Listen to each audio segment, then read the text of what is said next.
Okay, our last challenge to get this portrait done is to add the value and texture to the hair. Looking in the portrait drawing book that I have for reference, I can see the suggestion of having highlights, which are lighter areas where we see lighter sun shining. And then you definitely need to have your split point and the direction that the hairs are growing. And so I'm going to plan to have a highlight here in this area. And so when I begin drawing my hairlines coming out from the split point, and there's going to be many of them, I'm going to leave that area lighter. I would have just a few going through there. I put a lot of pressure because I want the hair slightly darker at the root where it's growing out. And then I lift, and my line gradually tapers.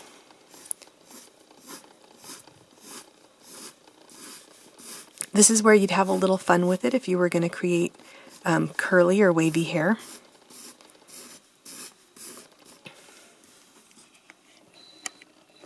Then instead of a straight line quality, you would add a little curve to it. And I've also seen the advice that you might want to have the hair grow in a few clusters. So instead of trying to draw hundreds of little lines, you might say, okay, this is forming a cluster of hair right here.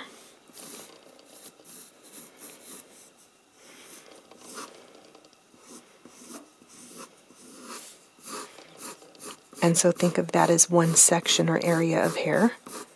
And those are all growing in a similar direction. And then these are growing slightly curved the other way.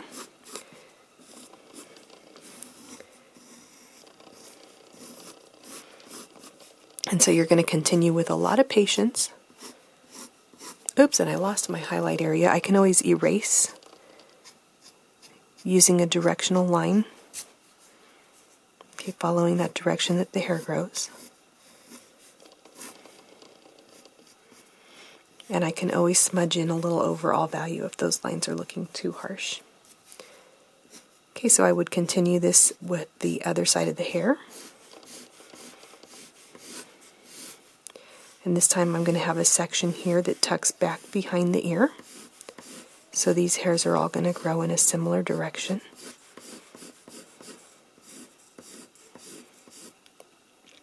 And then I have another section that might curve slightly outwards.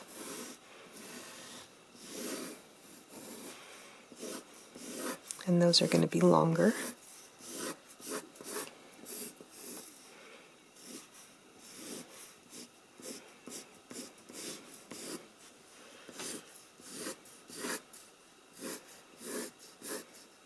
And then I'm going to fill in this area. We don't see where these hairs begin growing.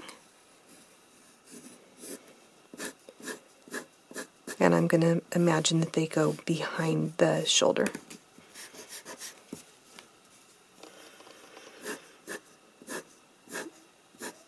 I should also mention it helps to sharpen your pencil frequently. Mine is getting dull. I don't have a sharpener in here with me, so I'm just going to continue how it is. But it is good if you can sharpen frequently for hairlines, eyebrows, eyelashes, anything that requires precision. And then I'm going to finish up my ear using those techniques we did earlier. Darkening in this section. This line mirrors the one that's showing up here, creating a little bit of value. And having the earlobe show.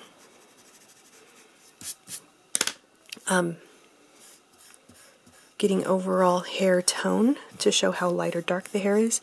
You can also add a little bit more overall skin tone. And hopefully your portrait is looking good. I would love it if you would post your progress in the chat so that I can have a look at what you've been doing.